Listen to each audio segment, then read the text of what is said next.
Abundance, abundance, abundance. This was Bill Cosby before the Cosby show, before they got to him. But this is how Bill Cosby started out. You tell me and prove to me that black people are violent and that they're going to take over, and I can open up the New York Daily News and show you white people who are killing their daughters, their husbands, their wives, their children, killing each other off. Well, if you tell me and prove to me that black people are violent and that they're going to take over, and I can open up the New York Daily News and show you white people who are killing their daughters, their husbands, their wives, their children, killing each other off. Well, if we put that in the and prove to me that black people are violent and that they're going to take over, and I can open up the New York Daily News and show you white people who are killing their daughters, their husbands, their wives, their children, killing each other off. Well, if we put that in the paper and make it black and white, which is where the whole thing happens. It's in the paper. If a black man does something, it says, John Jones blacklist said black, black, black, and did the black, black. Now, if a white man does it, it isn't white man Jones. It's just a man. Nondescript, just a regular old raggedy man went out, killed his two daughters and his wife, and shot himself. Now, if he does that, then everybody seems to just either sympathize with it or let it go out the window. But if a black man does it, then any white bigot can point his finger and say, see that? There they go again. Well, that isn't right. You tell me. Something happened in our house. We don't know what. As the case against Bryan Kohberger comes to an abrupt close. I understand the state and the defense have reached a plea agreement in this case. Let's go back to when it all started, to a crime scene that shocked the country. 911 location of your emergency. Something is happening. Something happened in our house. We don't know what.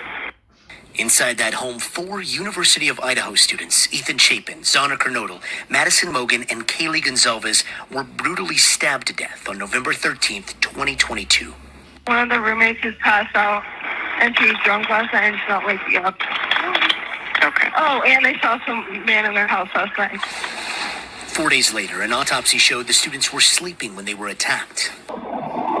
Less than a month later, police said a white Hyundai Elantra had been seen near the scene of the crimes, and police would later find out that white Hyundai Elantra had been registered to a PhD student in criminology. It wasn't long before that student became a person of interest and then a suspect. Detectives arrested 28-year-old Bryan Christopher Kohberger in Albrightsville, Pennsylvania. After a tight-lipped investigation, an arrest, Bryan Kohberger apprehended some 2,500 miles away in Pennsylvania. Police saying Kohberger's dad flew to Washington State to meet his son and made the cross-country road trip back to Pennsylvania with him in the days after the killings in a white Hyundai Elantra like the one they were looking for. During the cross-country road trip, Indiana police pulling them over twice in a matter of minutes for tailgating. Then came the arrest, Kohberger charged with 4 counts of first-degree murder and burglary. Days later, his lawyer at the time saying Kohberger thought he'd be exonerated.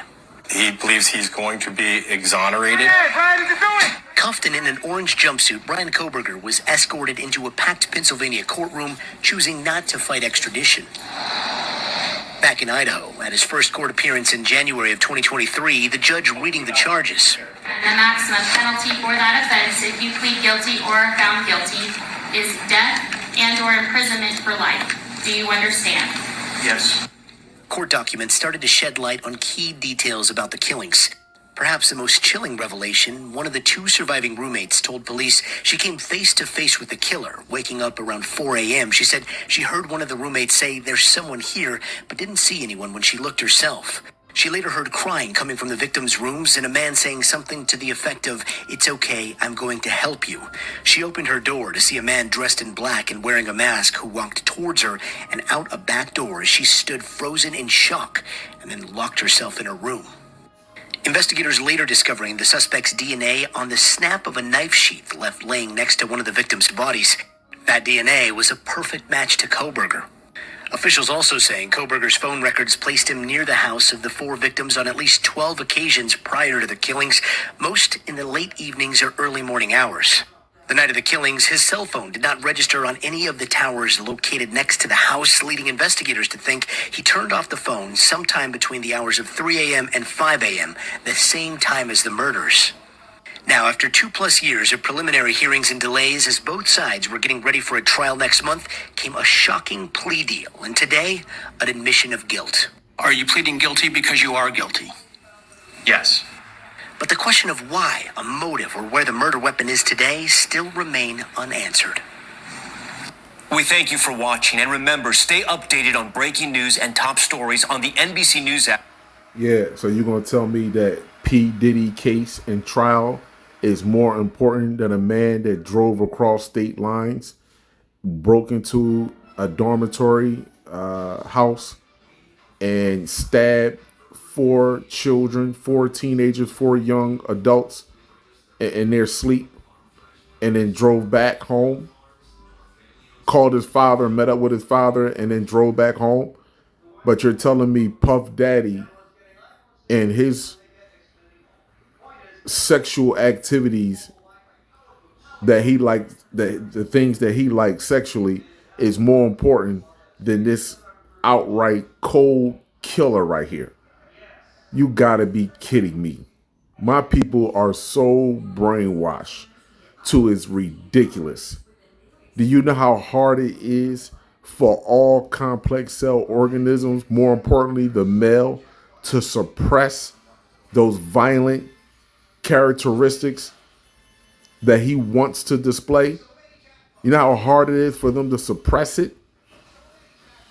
When you share 96 to 98% of your DNA with a violent, cannibalistic, sexual deviant species, you will display those characteristics. We can sit here as the golden race, the organic people, and make up excuses and reasonings on why it would be considered hate to tell our children the truth and to separate ourselves from them, to keep our children from consciously and physically away from them so that way they can be safe. You can look at that as hate all you want, but it's going to get worse. The universe is going to reveal to you your impotent ability to recognize your true enemy versus the people or the programs they want you to believe that is your enemy. Abundance and gratitude to you all.